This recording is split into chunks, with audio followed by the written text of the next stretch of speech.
Welcome to Crossroads and Cauldrons. We are two witches with jobs, families, and busy lives just like you. We talk about weaving the web of community, practicing magic, and life in the Deep South.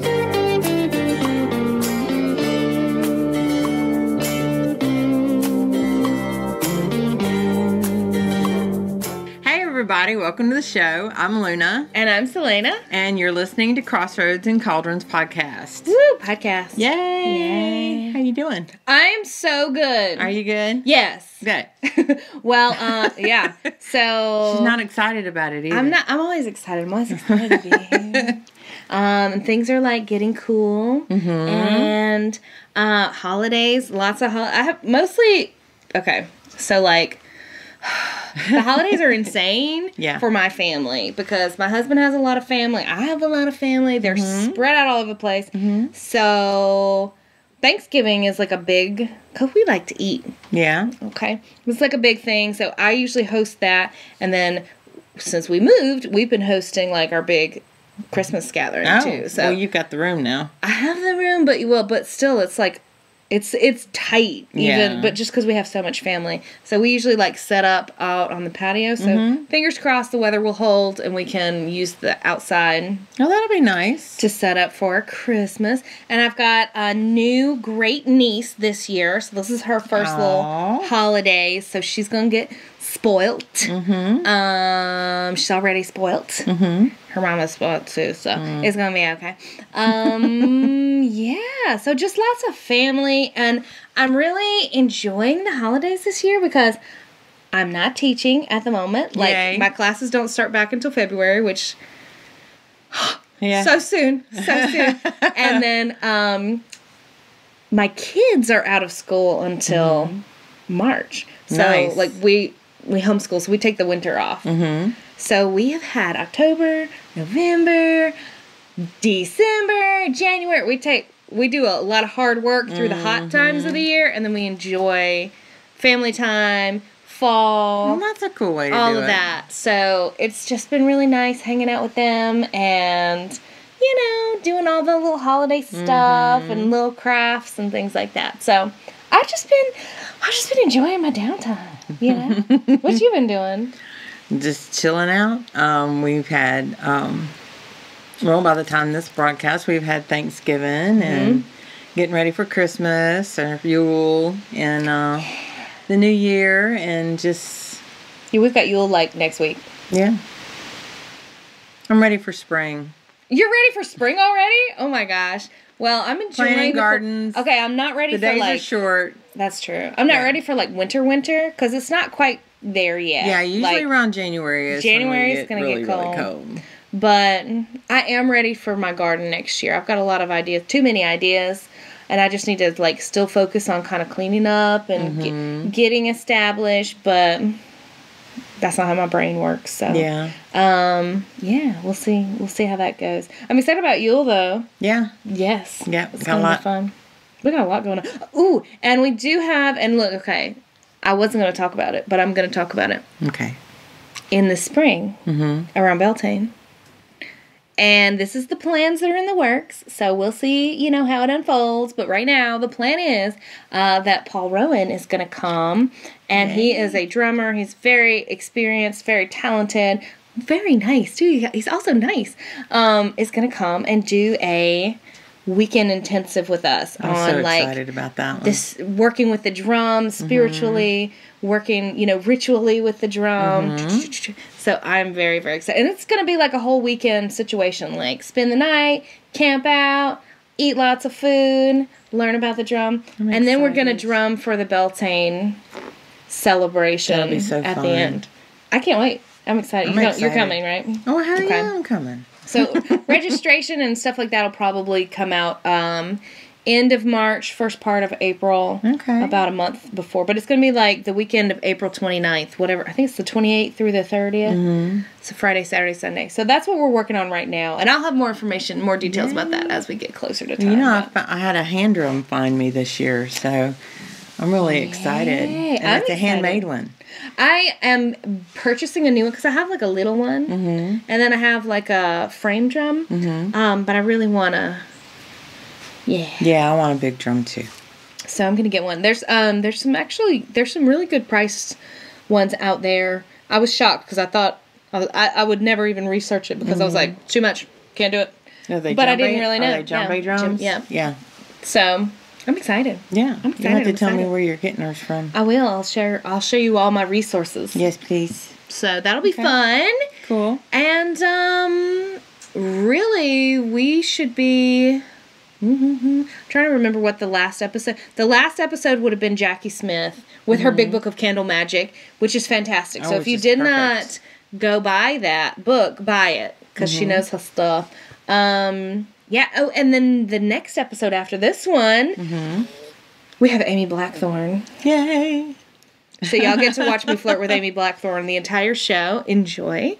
That's going to be a fun one. That's coming out right on Yule. I think it comes out on... No, it comes out Christmas Day, I think. So, happy Christmas. Well, that'll be cool. Yeah, that'll be fun.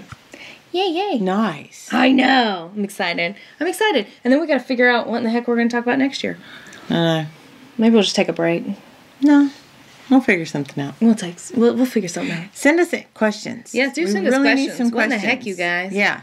I mean, if y'all want to know about anything, just send us a question. We'll actually do a show on that.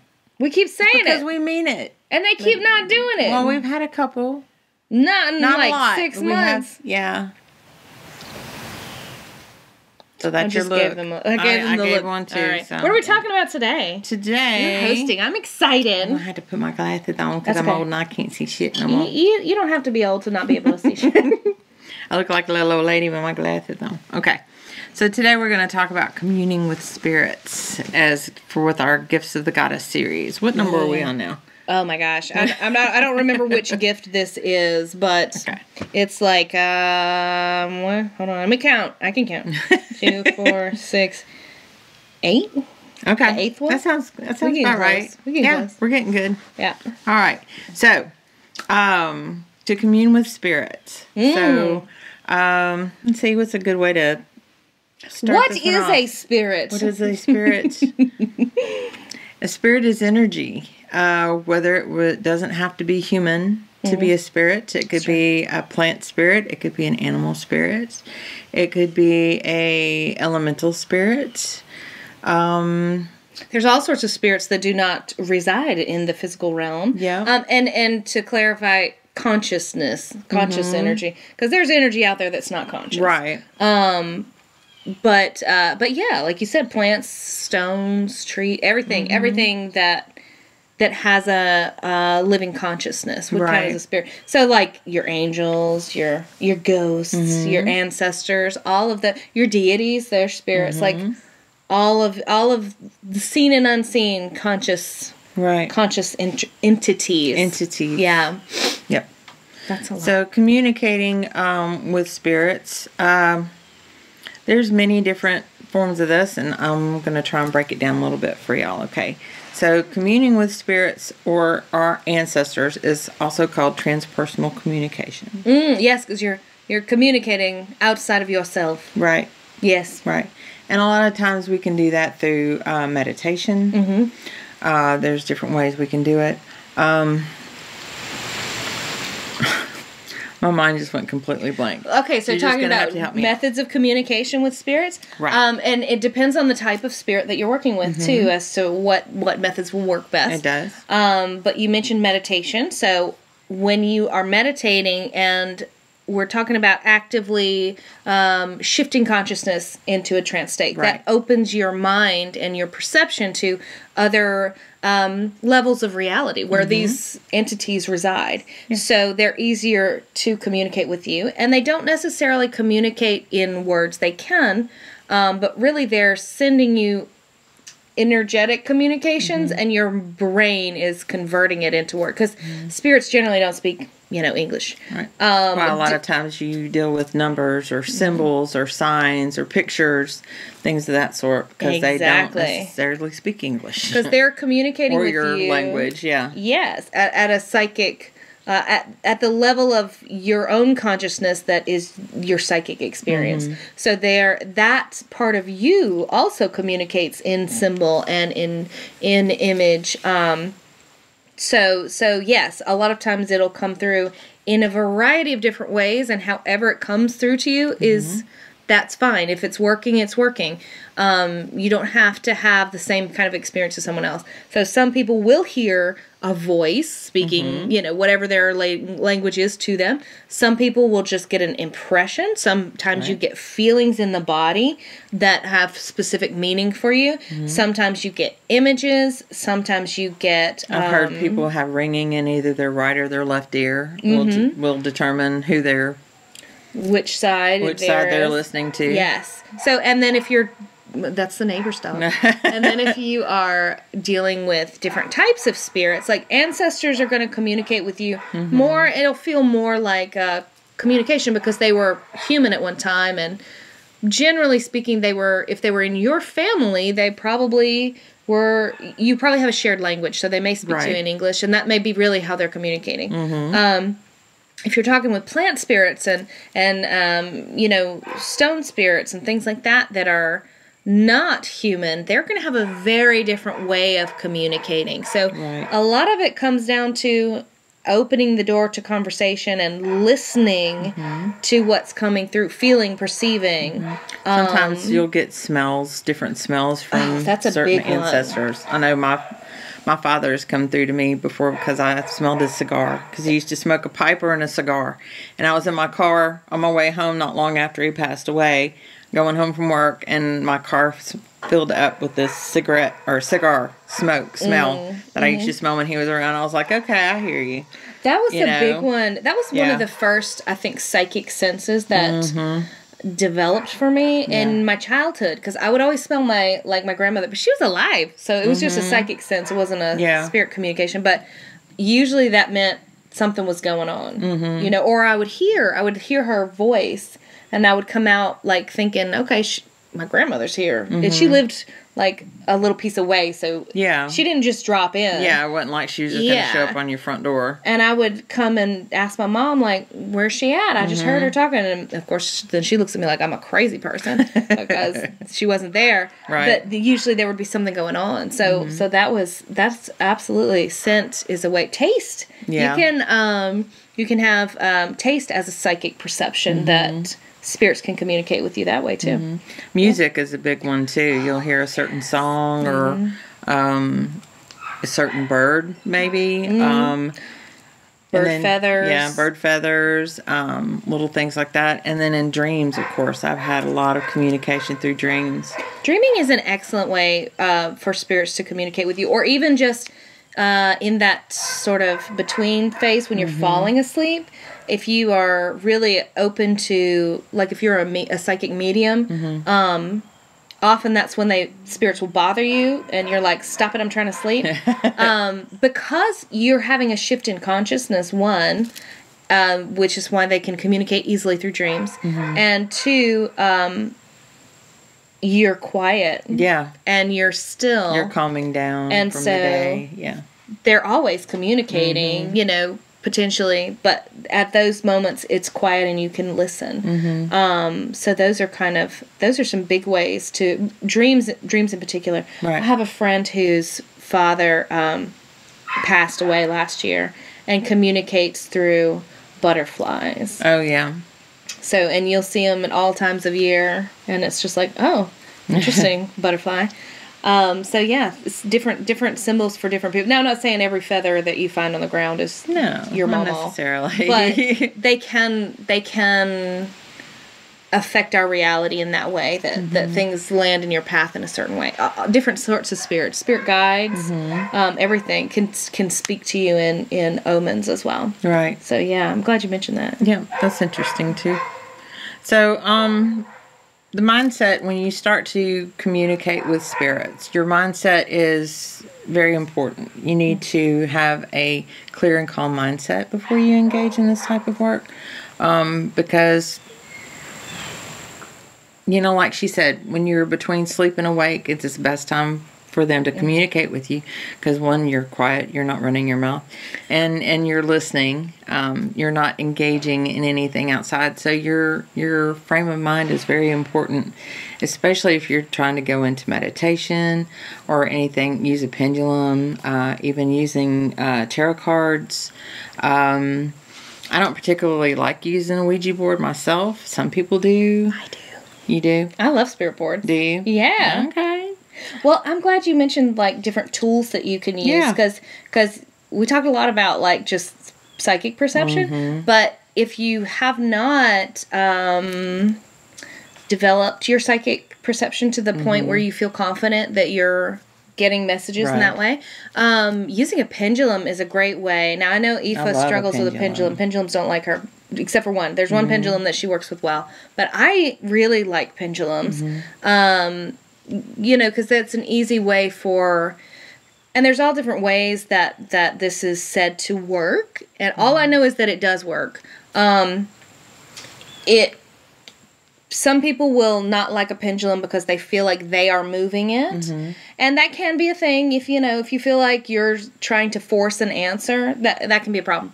But if you've cleansed the pendulum and you've charged it to speak to a particular spirit, like you don't want to just leave it open. It's kind of like picking up the phone receiver to who knows what. You want to dial that particular number of a spirit that you trust, because when you're talking to a spirit, they aren't necessarily your friend just because imagine walking into the middle of a crowded street and saying, "Hey, this is my problem," and the first person that comes up to you, they may not be able to help. Right. They might want to help, but not have the capacity, or they might be like, "There's a sucker. Let me go take advantage of you." It can be like that. So know who you're talking to when you're attuning your whatever tool you're using to commune with spirits. So you connect to a particular guide that you have a relationship with already, and then ask your questions yes or no. And depending on the way this pendulum moves, gives you your answer. And you can program the pendulum. Usually I'll ask, because different spirits respond in different ways. I'll say, show me yes, show me no, and watch what the pendulum does.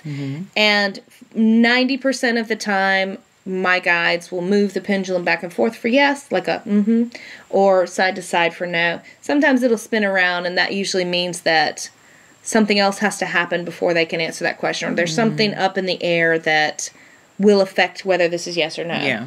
And then I get out my tarot cards, or I start asking more specific questions about different parts of the original question. I just break it down to smaller pieces to try and figure out what they're trying to tell me.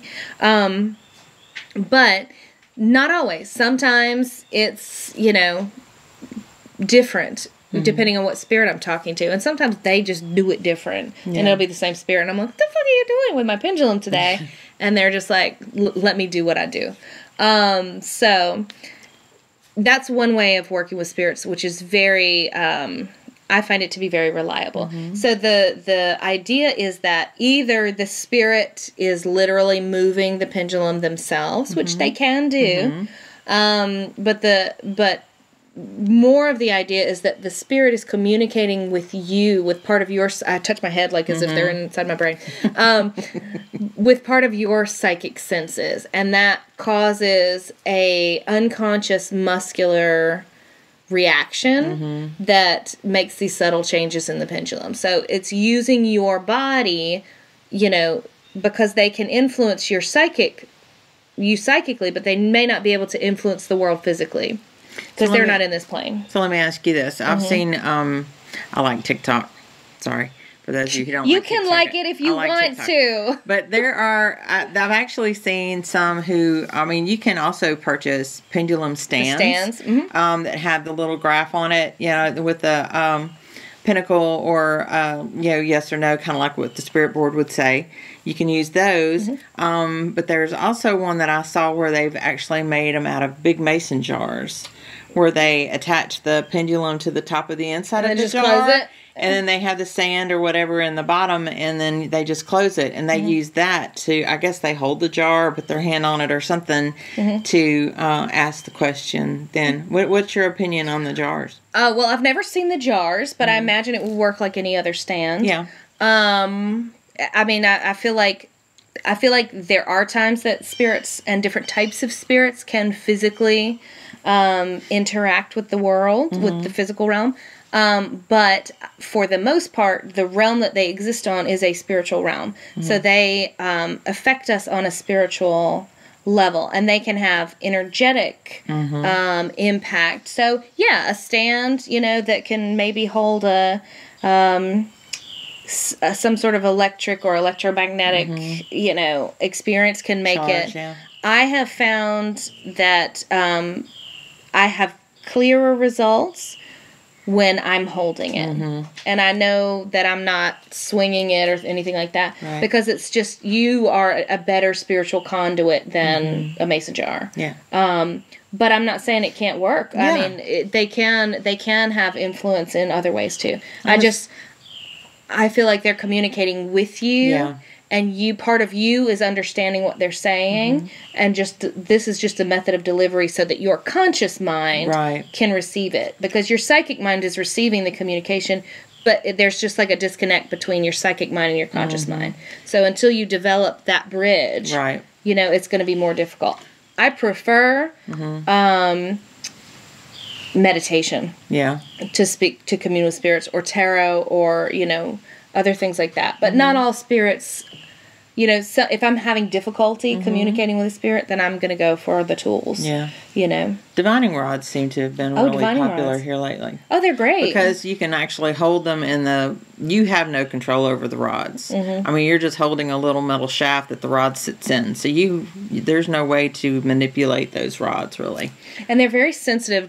Divining rods are interesting because you can attune them to whatever it is you're looking for. And there's all kinds of, even with pendulum, there's all kinds of lore that goes along with it related to, like, the length of the string of the pendulum, or the material the pendulum is made out of, or the material that the cord is made out of. And same with divining rods. So, like, if you're looking for water, you would have these particular types. Right. But you can attune that. I've had great success with just coat hangers that have turned into sort of L-shaped divining rods, and then you just attune them to tell it what you're looking for, and it will find that. It's finding ley lines and things like that. It's really fun. That's true. You can find a lot of the magnetic lines in your property and things like that. It's really fun. It's fun. But those aren't necessarily spirits. That's just But you can talk to spirits with divining rods. Yeah. Just like with anything, you need to be safe about it. Sure. So let's talk about safety for just a minute. Let's do it. Protection and grounding. Use protection when interacting with spirits. Yeah, you should. Just like, spirits are people. Yeah. You know, I mean, they're not necessarily human, but you interact with them the same way. Humans, we are spirits. You are a spirit entity that I am now communing with. I've heard the term meat sack. I don't particularly agree with it, but yeah, as an explanation for the body, it's a little harsh. But you are a spirit, and I'm communicating with you right now, and this is our method of communication, along with our body language and other things. The same thing with people who are listening to this show. We are spiritual beings, and we're interacting with each other. We're communicating. So how would you communicate with an actual person that you don't know? You're going to go somewhere. You're going to go to where they are, which is why we shift consciousness, go put our awareness into the spiritual plane, because we exist on that plane as well. So we're not like changing where we exist. We're just shifting our awareness to that aspect of our own consciousness, and that is where they reside. And then you walk in and you say hi, and you see who responds, you know. And just like with people, if you walk into a room of strangers, you know, you're going to meet people. You're going to say hello. You're not going to give them all of your family history. I hope not. If you're doing that to people, stop it. Nobody likes that. And I'm from the South, so yeah, I will accept some of that. But anyway, but you get to know people. You develop relationships, and then you learn who they are by their actions. If they say they're going to do something and then they don't, maybe you don't need to be interacting with that person. If they tell you things that are consistently untrue, then they are a liar, and you don't want to hang out with them. You know, if they seem to be taking more than they're giving, that's not a friend. You know, so just like you would navigate interactions with human spirits that are embodied in the world, which I will say we are all terrible at. We're not great at that. Our society does not give us the skills to really interact with people and have healthy boundaries and, you know, maneuver and navigate through relationships well. That's why we have professionals that that we pay money to help us do that. But it's the same thing in the spirit world. So if you, and likewise, if you say you're going to do something for them, you better fucking do it or they're going to stop talking to you. You know, if you're lying to them, A, they might be able to tell. 2, why are you like that? Stop it. You know, so it's the same thing. You're building a relationship which you've known how to do your entire life because you do it with humans. So it's the same thing. So, but you would use this, we were talking about safety. Use protection. So, well, one of the things that I was thinking of is there's a lot of people online who like to go into haunted houses or into graveyards and things like that. And with the and be talking disrespectful. boxes, some of them can be very disrespectful. Some of them will be protagonist where they're just trying to get a reaction. Antagonist, sorry. So just imagine someone walking into your house and antagonizing you. You're not going to get a good response. If you get any response. I have opinions about those people. Yeah. Stop it. Spirits are people too. Yeah, don't do that. But as far as safety, like, you would want to use the same precautions. Like, as I said, you're not going to walk into a room and hand somebody your ATM card and just hope that they're nice. Right. You're going to use the same precautions that you would use to determine if a person in your life is a good person or taking advantage of you. And we're not always good at that. Right. And you can definitely find yourself in situations where you've interacted with a spirit that is out to harm you or just fuck with your mind, which, you know, they're out there. Or, you know, energetically drain you, just like there are people that will energetically drain you. So, you know, using your shielding is helpful. When you're meeting new spirits, have your spirit guides that you know. Ancestors are an excellent place to start because they're your family, and probably you knew them in life. If they were assholes in life, they're probably assholes after life, so maybe don't call that guy. Yeah. But, like, your grandmother that you loved and that always looked out for you and had your back, she's going to have your back on the other side, too, and she's going to tell you, hey, you don't, not this one, this one, okay? Yeah. So, when you start out working with spirits, work with your ancestors that you knew in life and had a relationship with. And they are going to be your primary team that's going to help you determine whether or not somebody else is going to be good to work with you, because they live in that realm now. They know the way. They know they have different types of perception than what we have, and actually listen to them. Like, don't call your guides for guidance and then throw their guidance out the door. Right. You can. Just like you can call your mama for advice. She gives you good advice and you don't follow it, and then what she said was going to happen happens. That's on you. Yeah, that is on you. But, you know, that's what I would recommend before you start. And this is why we don't dabble. Don't just haul off and start working with, especially long established entities or servitors that have been entities that have been created that you don't know what they're created for, who created them, why. Don't go read the Key of Solomon and then just start working stuff. Like, have some knowledge, have some understanding, have a spirit team before you start working with entities that are way outside of the realm of human consciousness, because they don't have the same morals that humans do, which is also a question mark. Right. But they have a completely, like, life and death, what's right and wrong. They are focused more on keeping the parameters of reality in happening.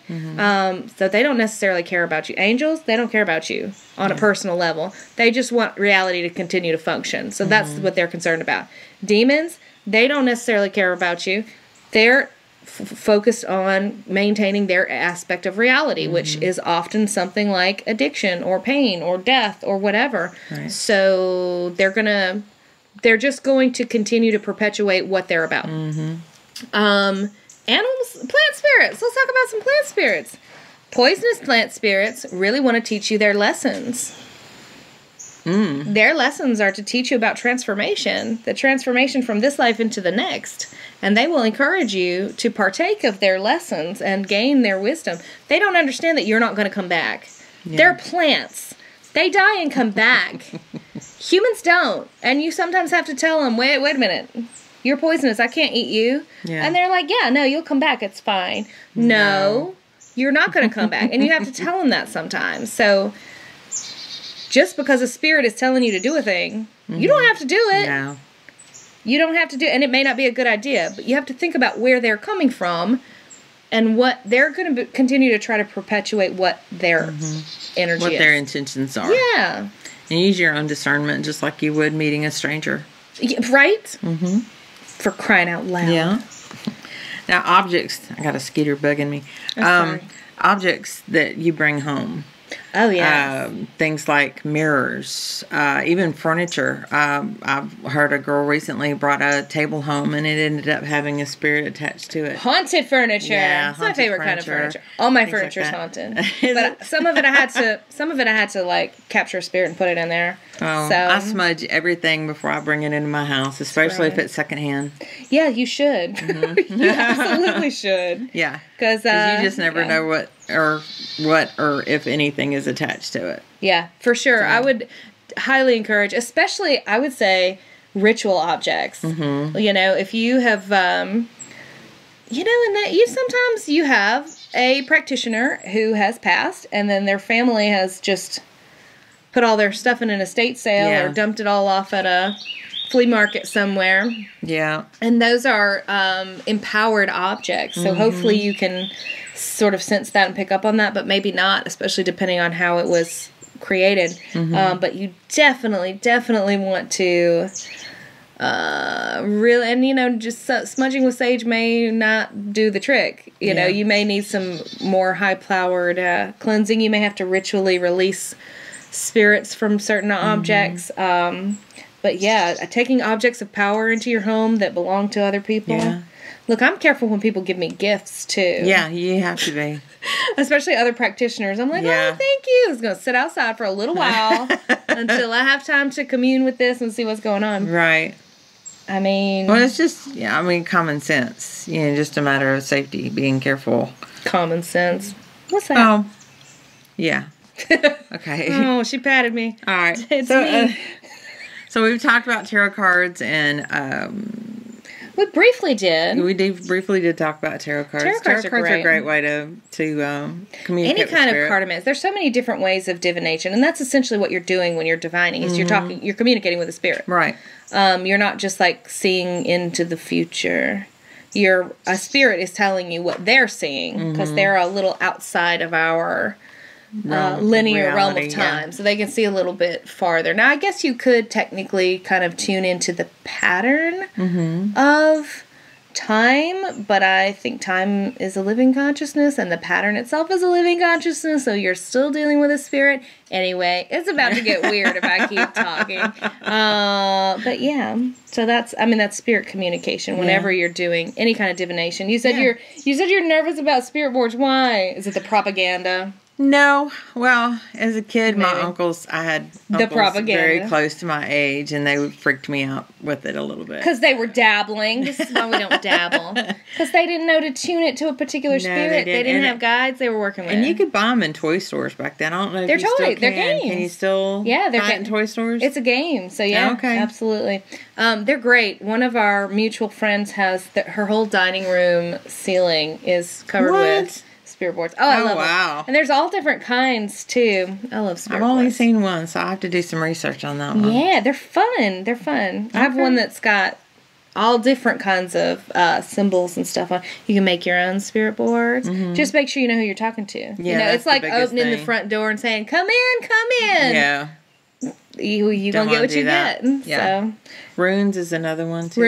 Runes, yeah, and that's a whole system that I want to explore more deeply. Yeah, because it's a language. Each rune has an awakened spirit consciousness. So each rune is conscious as well as a system of divination. So those are very interesting. I didn't know. That is interesting. They're very interesting. I have a friend who has deeply studied the runes, and I've had a few classes here and there, but it's one of those that it takes 20 years to go on and on and on. Yeah, but I want to do that. I've got time. Yeah, that would be interesting. Well, the tarot cards are the same way. You have to know what each card means and the symbolism behind it and what it could mean for you. And they're actively conscious as well. Yeah. They're portals to different realms of reality. And they're very interesting. There's 2 different ways that you can work with tarot. Mm-hmm. You can work with tarot as the system of tarot that it is, where each card has its particular consciousness and its particular energy, and it has its particular meaning. And, you know, it's this fixed system. Mm-hmm. So your interpretation of that needs to be focused on what the cards are saying. Right. But you can also use them, and again, they are portals, so those cards can communicate with you. You know, your intuition is going to also be activated, but it's going to be within the realm of what that card is about. Okay. Sometimes people will take the tarot and lay out the spread, and it doesn't say what they want it to say. Yeah. So they try to force it. Mm-hmm. That's just imaginary time, which, you know, okay. If your readings are consistently wrong, see if you're doing that. Yeah. But you can also use the tarot as just an intuitive, like, cartomancy. Mm-hmm. Like, you can use playing cards. You can use anything as an intuitive system. Mm-hmm. And they're just basically using the images to tell a story. And it doesn't necessarily have to do with what the card actually has to do with.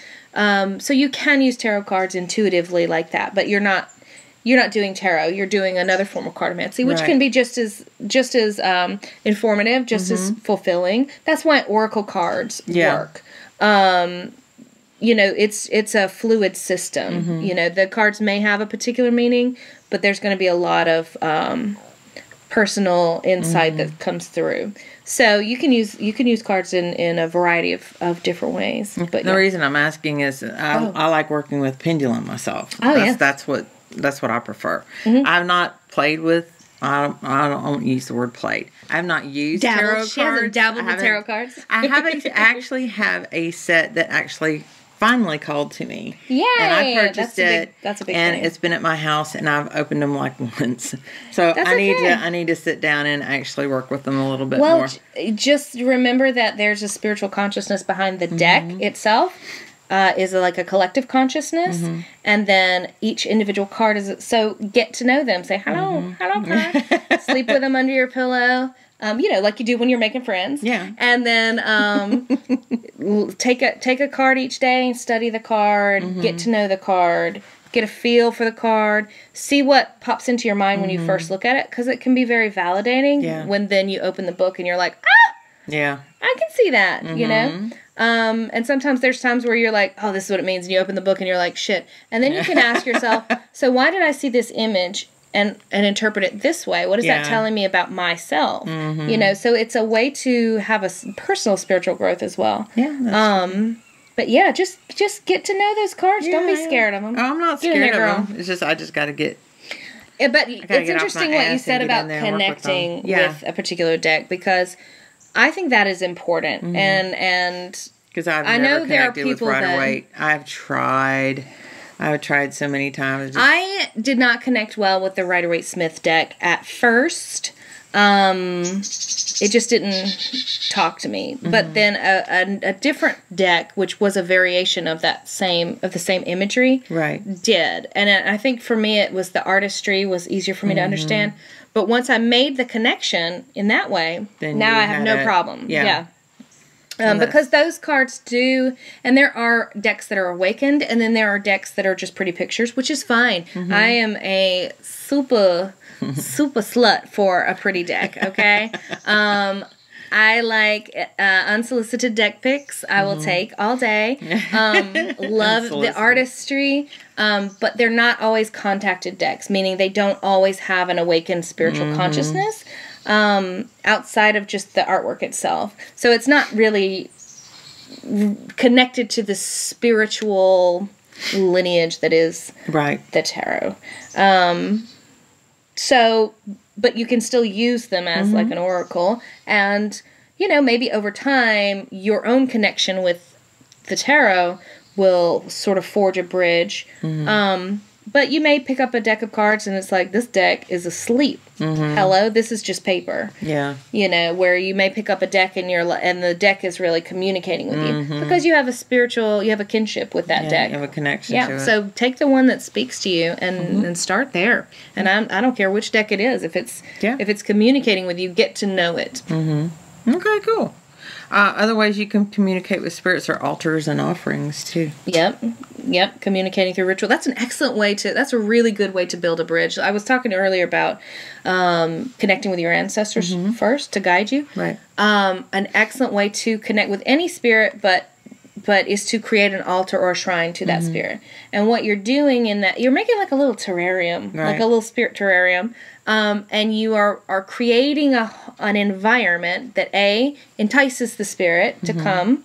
Like if you filled a room with books and chocolate and cozy fireplaces, I'm probably going to come creeping in. And in the coffee, like I'll be there. Here I come.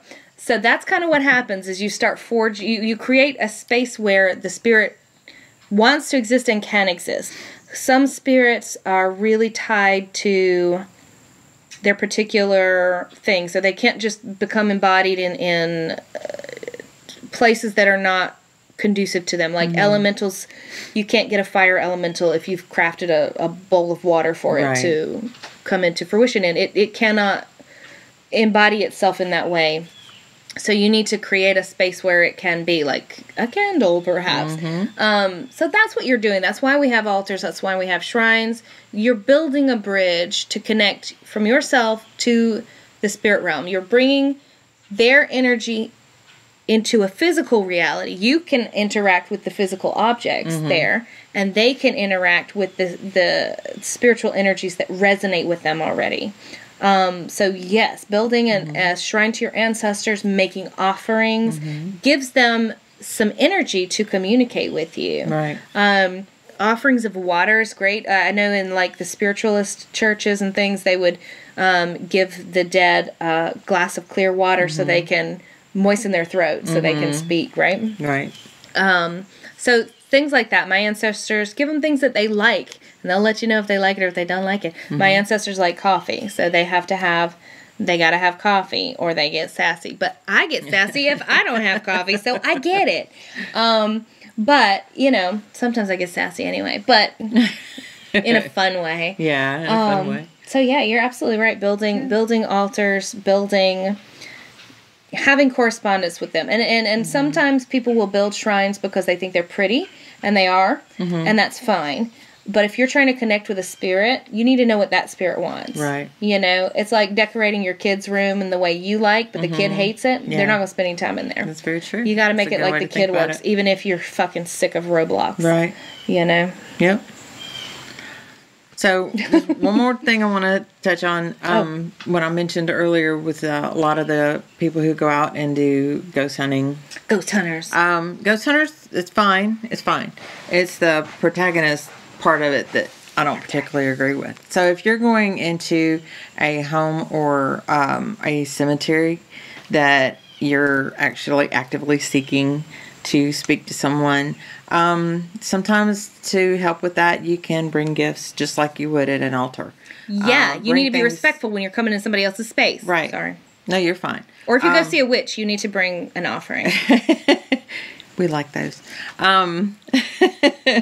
So things like alcohol, chocolate, things that person liked, just like she said earlier. Tobacco. And they may actually communicate more clearly with you. And that you don't have to just bully and charge on up in there and stir things up to get them to react. I highly discourage that behavior. It can work. Oh, it can work. But you may not like the results that you get from it. You may not. We know that... I don't know. Yeah, we know that spirits exist. We know that they're here. We interact with them all the time. But if you go up in there starting trouble right out the gate, you're going to get nothing but trouble in return. Don't start, nothing won't be none. Don't start, nothing won't be none. So. It's interesting that you talk about that because there are methods of commanding spirits. And those methods usually are, you're working within a particular system that is designed to contain and command the spirits. I don't necessarily operate in that way if I can help it. Like if I'm trying to build a relationship with a spirit, I'm going to try to build a relationship like I would with a person. Because I want that to be a healthy relationship, not a, master-servant type relationship. Right. But I will say that sometimes you find yourself in the presence of an entity that is causing harm and doesn't want to leave. And in those times, you have to use your skills to command the spirits because it's time to go. Yeah. And they need to fucking go. Just like with people, for the most part, if you're building a relationship with people, if you're in someone else's house, you want to be a good guest. You want to be polite. You want to be kind. Right. You want to be respectful. But if someone is in your space and they refuse to leave, then you're not going to be nice, So there are moments where that kind of stuff that's very true. Is acceptable. But if you've gone looking for them and you're in their place and they're not hurting anybody, then you're the jerk, kind of. So that happens. One thing that we didn't really touch on that I want to touch on is people who have a really strong sense of spirits as children, and then they can develop blocks for themselves. So I so often hear of people that, they're taking my class, they're trying to open their psychic awareness, but they have developed a block. Right. And they'll say, I used to do this as a child. I used to hear spirits. I used to see ghosts. And it scares them. It scares them because they don't know what they're seeing, or what they have heard about ghosts is terrifying. Or people just don't believe them. They'll say they saw something. The parent doesn't see it, so obviously it can't exist. Right. And then nobody believes them, so they start to doubt themselves. They start to... And tune it out. Yeah, and so when they have those experiences, they say, this isn't real, this isn't real, this isn't real. And they develop a psychic block, which when they're an adult and they're trying to explore and understand, they have to really unravel the block that they've built for themselves, and that can be very, very difficult. So that is something that can happen. If you used to experience spirits as a child and now you don't, you might have developed a block for yourself, and you're going to have to really, it's like untying a very complicated knot. You're going to have to pick through that and work through what caused that. Was it not being believed? Was it a genuine fear? Did a scary thing happen? Because just because you can perceive doesn't mean it's all going to be nice. You can perceive, so there's things out there that are scary. And you may have frightened yourself, or you might have dabbled and scared yourself with a Ouija board once upon a time, and now you're a little scared. So you might could have. We've all done it. Now. No. That is a common story. And, I dabbled with a Ouija board when I was little, but I was the weird kid who was like, yes! And all my friends were terrified. So that was in my... I could see that. You could see that? Yeah. So I was a different kid. But anyway, we talked about that. So that's something to think about. And also not using spirits like a vending machine. Yeah. Y'all. Even deities, I think, probably get this more than most. They're not here to just wait on you and give you stuff. There's got to be some reciprocity. You're going to do for them, and they're going to do for you. Because there are things in this world that they cannot do. They need somebody who's residing in the physical realm. Just like you are asking somebody who resides in the spirit realm to help you with some stuff. You got to help them with some stuff, too. And sometimes it'll be weird stuff. They'll be like, you need to take this stone and put it under this rock by this building, and you're like, the fuck am I doing? But there's a reason, you just don't know what it is. So it's all the time stuff like that. All the time. Plant this, plant here. Why? It doesn't get enough light there. Do what I say. Okay. Okay. That's what you want. I can do it. Yeah. Different stuff like that. So you've got to have some reciprocity when you're dealing with spirits. Yeah. Just like people. They're not just going to keep giving and giving and giving and giving. Right. They're going to stop talking to you. Right. Just remember that you're dealing with them. You need to have the same type of respect as you would a regular person just standing in front of you. That's the biggest thing. Yeah. I think. Oh, yeah. I mean, it's a spirit. It's a spirit. It's a spirit. Spirits are people, too. If I could just get that message home You know, we're spirits too. You have a physical way of communicating with me. But it's not going to always be like that. No. But I'm still going to have a relationship with you as a spirit, even after you stop, running around being meat. Yeah. Being meat. Once you quit that nonsense, it's not like you disappear and evaporate. I'm still going to communicate with you. Right. That's true. She's going to be haunting me. She's going to haunt my ass. That's what I was just thinking. I am all the time telling people that I'm going to haunt them. I'm probably going to like explore a lot once I leave this mortal. Yes. And then I'm going to come back and visit people. But I ain't going to be a damn vending machine. So you better bring me some coffee, some chocolate. Yes. Those dates that we had at the Feast of Hecate, those, put them right on my altar. Don't eat them. They're not for you. For me. Okay. Oh, yeah, that would work. For sure. I'll give you whatever you want. That works while I am still in this mortal life as well. Yes, bring me that, like and I'll be happy. Bring her food. She's happy. That's pretty much... Yeah. That's true. Speaking of food, I haven't eaten today. Oh, God. And my stomach keeps going, and I'm like, the microphone is going to pick that up. I should eat food. Okay. Well, maybe we should let this go then. Oh, well, I think we've covered just about everything. I think so. Spirits, communing with... I really like the way Jason Miller, we had him on the show a bit back, consorting with spirits. Yeah. Like, we're going to go do stuff together. Yeah, I like that. So that's how I think of it now, consorting with spirits. Consorting I love it. But anyway, yeah. Yeah. Good show. Yeah. Y'all have a great Yule. And enjoy family and friends. And we will see y'all next time. That's right. Blessed be, everybody. Bye, y'all.